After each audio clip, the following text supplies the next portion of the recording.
Good morning, Donny Walker here. It's a beautiful sunny day out there. A little nicer than yesterday. We didn't really see that eclipse here like everyone else did in the east or Mexico and stuff. That was pretty cool, eh? On the middle of the day, it just went dark. But anyways, this morning I'm going to do a throttle replacement video to see if I can do it here for you and show you how I do it without having to take the whole saw apart. Here we go. So this saw is brand new. You know, I know most guys are going to be working on used old ones, like I have done for years. Here's your typical worn out throttle cable. It's split right there. So, you know, you're only going to get half throttle and won't idle down, you know, rev up and stuff. So, first thing you do, want to take your mount screw out of the side here that goes to the cylinder. Take your limiter screw out of the side of the crankcase here, which limits your tank for moving and breaking mounts. Take your screw out of the mount on this side by the switch. Hope everyone's doing good today. It's Tuesday. Beautiful day. Canucks won again last night against Vegas. They had a couple game slump, but they're back. Hopefully they'll get in the playoffs and do good. Okay, undo your throttle cable out of the carb here, off the carb here. Take it out of the little holder, that's your intake holder. Then take this grommet out that goes around it. Okay, set it aside till we go to put it back together. Take the switch out and just let it kind of dangle there. Now we're going to just move the saw up like this so I can get at these pins for the throttle control here. So let's put this wrench in here just to kind of hold it up while we're knocking that out. Okay, so you got to take your safety trigger off the top first. And what I do is get a tuning screwdriver and sharpen it up and use it as a pin punch. Okay, we'll get that pin out. Okay, set it aside in your air filter cover. Then pull the trigger out. Sometimes you gotta put a screwdriver in here, move the bottom trigger over a little bit, press down on this, and boom, it snaps out with the spring. Set that aside. Now take your pin punch and push the dowel pin out of the throttle trigger with the sharpened bit that I already did though. Do it from the switch side, works the best. Okay. There, bam, that came out. Set it aside. Now you can pull the whole trigger right out of the saw. Okay, pull it right out. The throttle cable comes with it. Just got to get the right thing in there to hold this from moving. Okay, let's get that back in there. Okay, now you got your throttle trigger and your throttle cable. And if you had this bad one on there, you'd replace it and put this new one on there.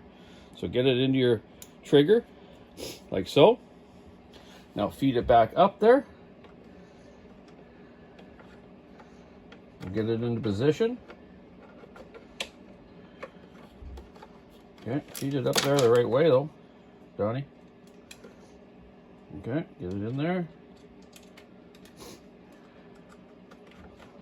Pull it up. 365, 372. John's Red models that are the same, all work the same way. Okay, so we get that over there. Now we'll take our pin and put it back in the hole. Just take a long pair of like needle nose.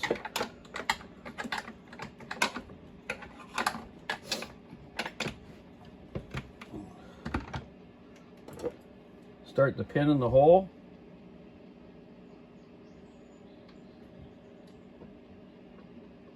Okay. Get it so it's lined up with the hole in the trigger, and just tap it over until it seats itself into the trigger. Okay. Bam. Okay, now take your needle nose, grab the end of the throttle cable, and feed it up the hole where you took it out of. Okay, put your switch back in. Take the wrench out that's holding that up. Okay, put your screw back in the handlebar. Screw back into the limiter, screw back in the crankcase.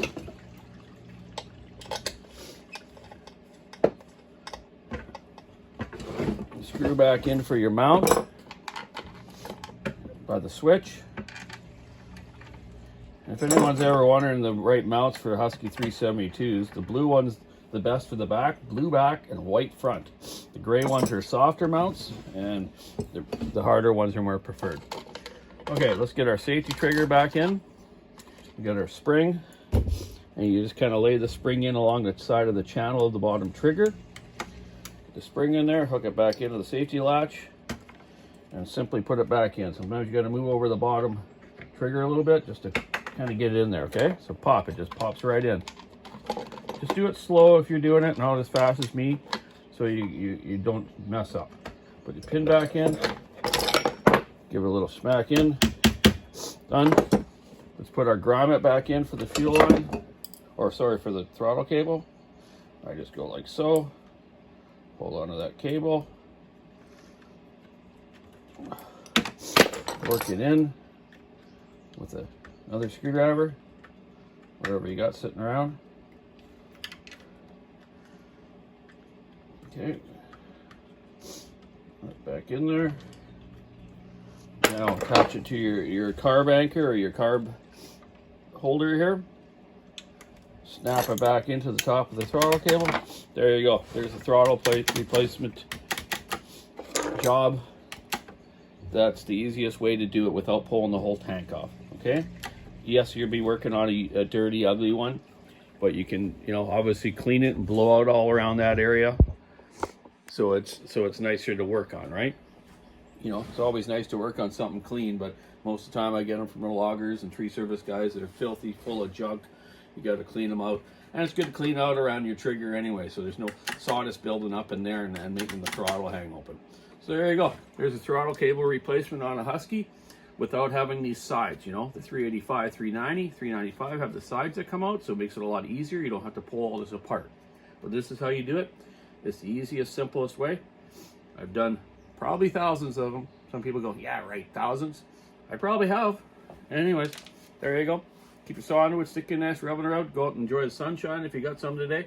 And have a great week. We'll see you all soon. Bye now.